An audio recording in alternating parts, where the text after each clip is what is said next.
क्या आपने कभी सोचा है कि रावण की लंका सिर्फ एक सुनहरी नगरी नहीं थी, बल्कि उसके नीचे एक रहस्यमयी अधोलोक छिपा हुआ था?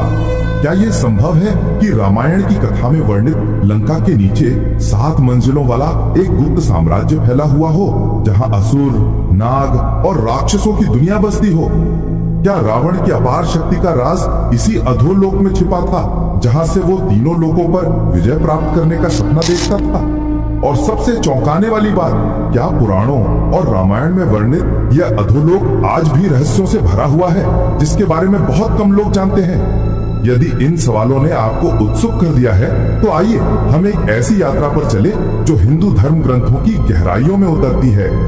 ये कथा न केवल सूचनाप्रद है, बल्कि रहस्य, आश्चर्य। अगले रहस्य पर बढ़ने से पहले सब्सक्राइब कीजिए, बेल दबाइए, लाइक और कमेंट करना मत भूलिए, क्योंकि असली अधोलोक अब शुरू होने वाला है। रामायण महाकाव्य, जो सदियों से भारतीय संस्कृति का हिस्सा है, रावण को एक शक्तिशाली राक्षस राजा के रूप में चित्रित करता है। लेकिन क्या आप जानते हैं कि रावण की शक्ति सिर्फ उसकी 10 सिरों वाली बुद्धि या पुष्पक विमान तक सीमित नहीं थी?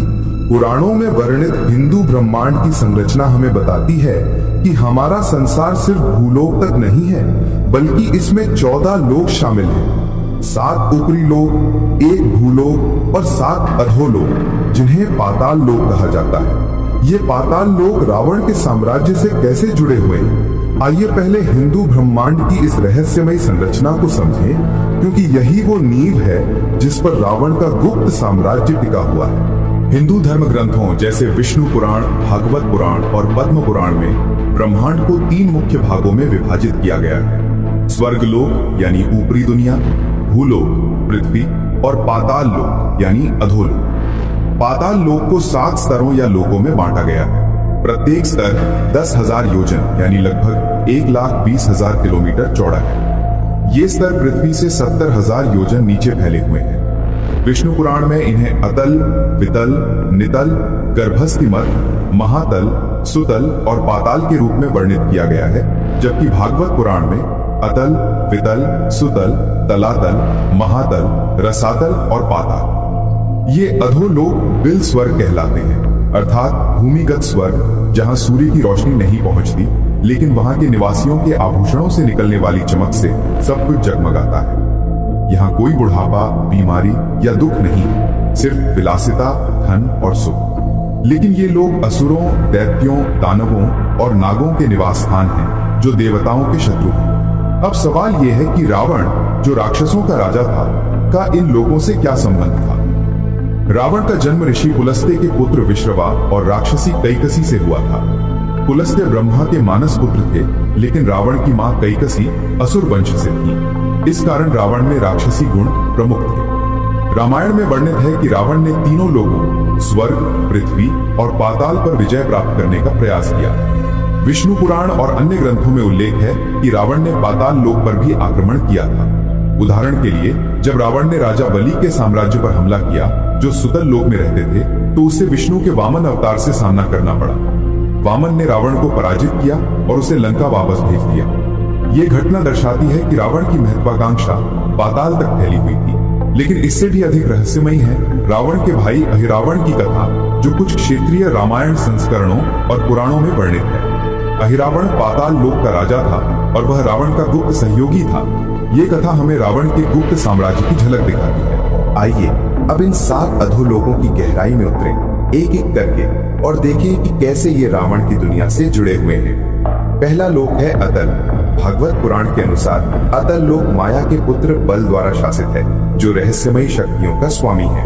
यहाँ 3 प्रकार की महिलाएं हैं, स्वेरिणी, कामिनी और पुंचली, जो पुरुषों को मोहित कर लेती है।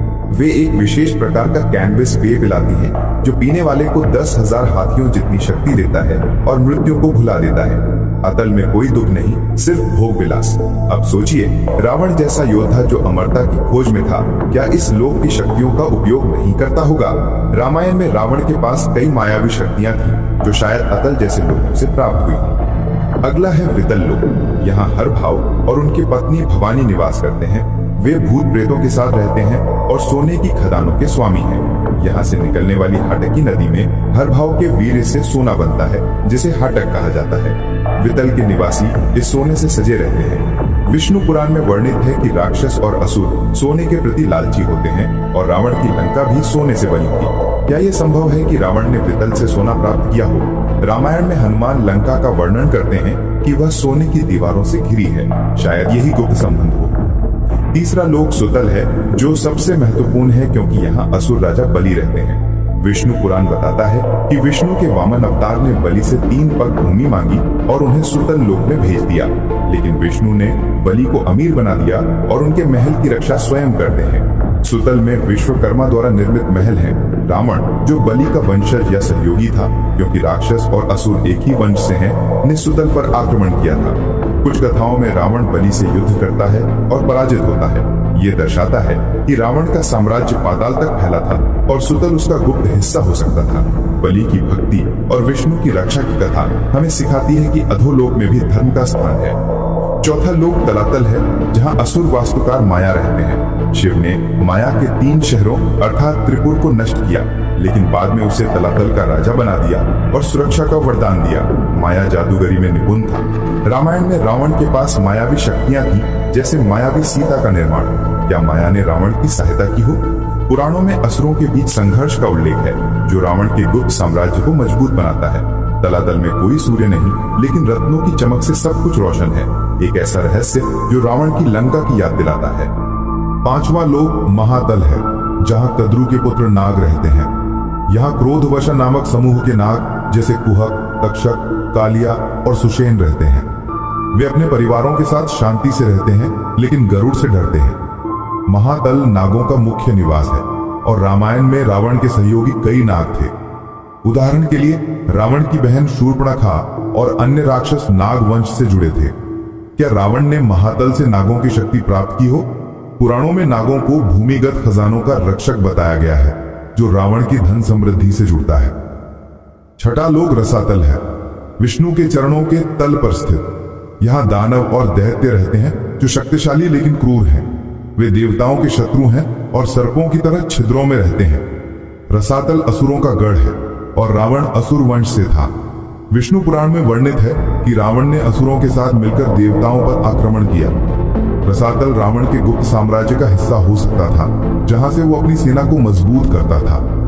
यहाँ के निवासी अमरत्व जैसी शक्तियां रखते हैं, जो रावण की अमरता की खोज से मेल खाती है। अंतिम और सबसे नीचे वाला लोक पाताल है, जिसे नाग लोक भी कहते हैं। यहाँ वासुकी राजा है और कई फणों वाले नाग रहते हैं। उनके फणों के रत्न पूरे लोक को रोशन करते हैं। पाताल में भोगवती नामक राजधानी है, जहाँ नागों की अपार संपदा है। अब यहाँ आती है सबसे रहस्यमय कथा, रावण के भाई अहिरावण की। कुछ रामायण संस्करणों जैसे आदि भक्ति रामायण और क्षेत्रीय लोक कथाओं में अहिरावण पाताल का राजा है। जब रावण युद्ध में कमजोर पड़ता है, तो वो अहिरावण से मदद मांगता है। अहिरावण राम और लक्ष्मण को अपहरण कर पाताल ले जाता है, जहां हनुमान उन्हें बचाते हैं। ये कथा दर्शाती है कि रावण का साम्राज्य लंका से आगे पाताल तक फैला था। विष्णु पुराण में नारद मुनि पाताल की यात्रा करते हैं और उसे स्वर्ग से अधिक सुंदर बताते हैं, ज्वेल्स, बाग, झीलें और संगीत से भरा। रावण, जो तीनों लोकों का विजेता बनना चाहता था, निश्चित रूप से पाताल का उपयोग करता होगा। ये 7 अधोलोक न केवल भौतिक रूप से नीचे हैं, बल्कि वे आत्मिक स्तर पर भी महत्वपूर्ण हैं। भागवत पुराण में इन्हें तामसिक अर्थात अंधकारपूर्ण कहा गया है, जहां विष्णु का शेषनाग रूप आधार है। शेषनाग के फणों पर ये लोग टिके हैं। रावण की कथा हमें सिखाती है कि अधोलोक की शक्तियां कितनी प्रलोभक हैं, लेकिन वे धर्म से ऊपर नहीं उठ सकती।